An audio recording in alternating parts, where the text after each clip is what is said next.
Hello, welcome to another EagleSix test video. Today we're going to be testing this Tokyo Marui Delta HK416, which is the Tokyo Marui next generation recoil shock model. So it's obviously got the recoil weight that reciprocates in there to give you that simulated recoil effect. It's got the auto stop system, so when the magazines are empty it will turn off. Which on this particular one we've built the full level 10 build, so it's got all Prometheus internals in there, so that they're extremely compatible parts of Prometheus ones. A little bit on the pricey side, but obviously to be able to fit them and not have any issues, it's obviously very, very nice, if you know what I mean. So we tend to do that. Plus they're the only company that does the full range of parts, if for the internal bits. So we've got full internals there with Prometheus, black Prometheus custom trigger on there, so that is got a small grub screw on there, so it's actually removable and you can interchange it with the different colours and shapes that they do, so that's food for thought for later. We also got the Action Army 35k motor. We've gone with the double torque Prometheus gears because this is quite a high FPS build, and slightly higher RPM motor just to counteract the low torque gears a little bit. And what else have we got? Dean's modification on the rear, so we modified the contact bars at the back here in the stock. So the stock is obviously TM's proprietary, sliding bar system. So obviously, we want people to be able to use these original stocks rather than feeling like they have to replace them all the time.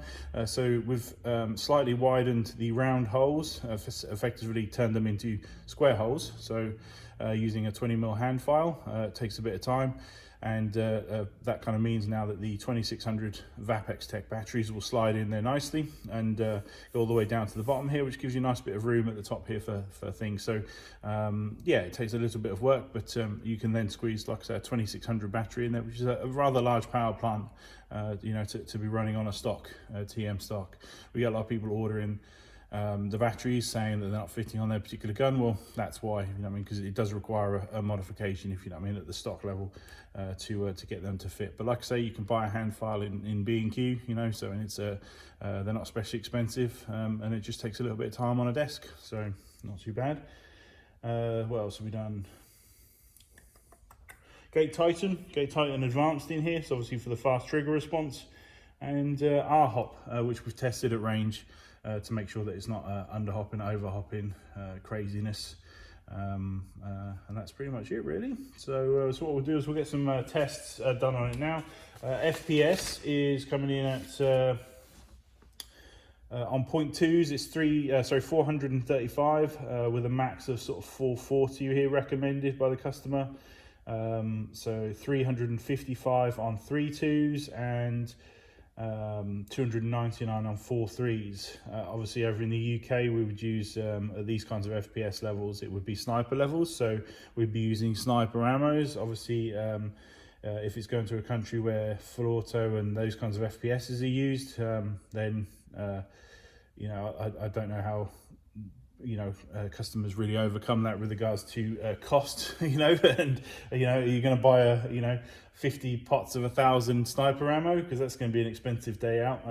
But technically, if this FPS can run, and fire a .43, VSR sniper round, 4.3, faster than this gun was stock out of the box, so yeah, that's obviously leaving the gun pretty damn quick. So obviously your speed to target on the heaviest sniper round, visually speaking, it is faster than the gun was stock on 0.2s. So it's obviously a very, very strong and powerful gun. So in terms of you're never going to have any issues in terms of speed to target. And obviously, if you go up to those 3.2s, 4.3s, you're going to have obviously very, very good groupings, the same thing as what the groupings that a VSR gets, so, and obviously you see the videos of the people getting the consistency all the time on those. So yeah, they're the sort of ones. So we've kind of made it so that you can go with the 3.2s because you can buy them in bulk at a relatively decent price. But like I say,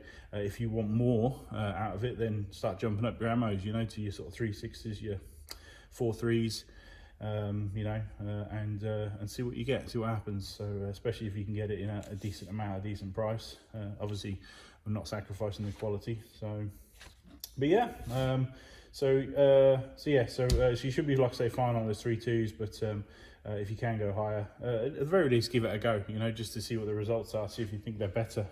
Maybe if you're getting such good accuracy, such good range, that you just don't need rounds anymore, you know. So you know, obviously if somebody's gun cannot hit a wall at 14 meters, you know, because the spread is so bad, then yes, they're going to need an incredible amount of rounds downrange in order to actually get a kill.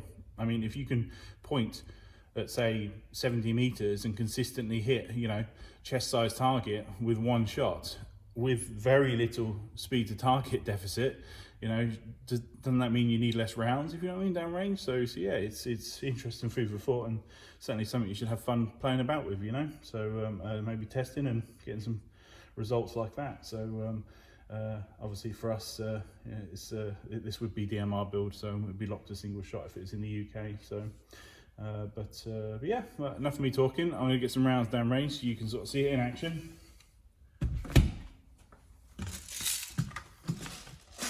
No preparation.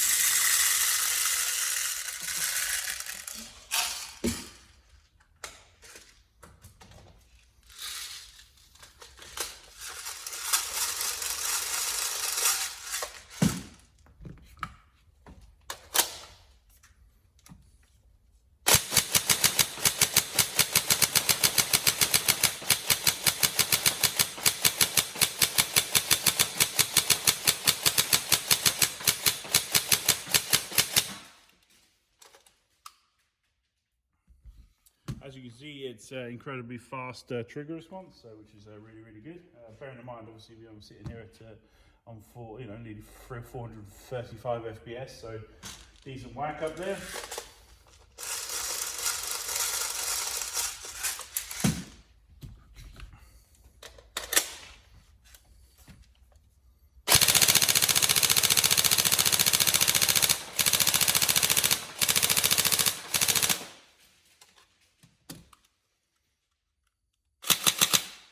Rate of fire is really good, so not the fastest ones, but then obviously it's got those double torque motors and double torque gears in there, so obviously bringing it down a little bit, but still good, really good rate of fire, perfectly acceptable.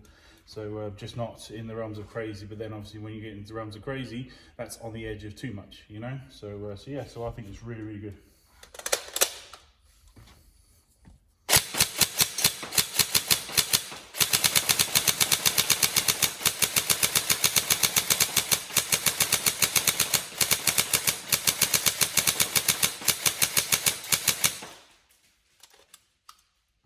All the comments for me using the wrong fingers to fire. I can't move that one fast enough to demonstrate it. It just doesn't. Whereas you can go like that. Yeah, it's crazy.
Worth noting, because it's the level 10, we've actually installed the EagleSix joining bar for the blowback unit, because they tend to fail.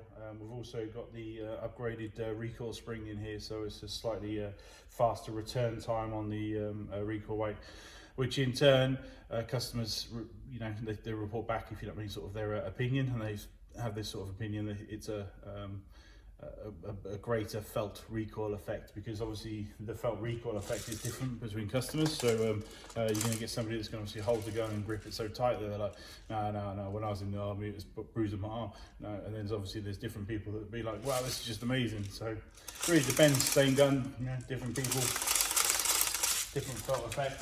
The key is that It's about the immersion, in my opinion. You know, the fact that your adrenaline's going, you're shooting at somebody going across, and then the gun's shaking, you know, the situation, you know, the noises, all of it culminates, if you know what I mean, to just excitement on the day. And I think that's what it's meant to do, isn't it, as a product? So bring a bit of joy.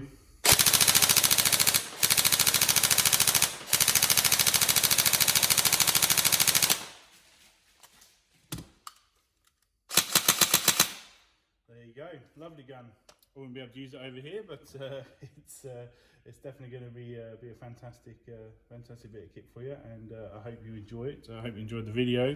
I hope we got across all the points that we were after, and we'll see everybody else in the next one. Oh, obviously, if you get any problems, let us know. But otherwise, we're going to be boxing this up and setting it off on Monday. Okay, thank you.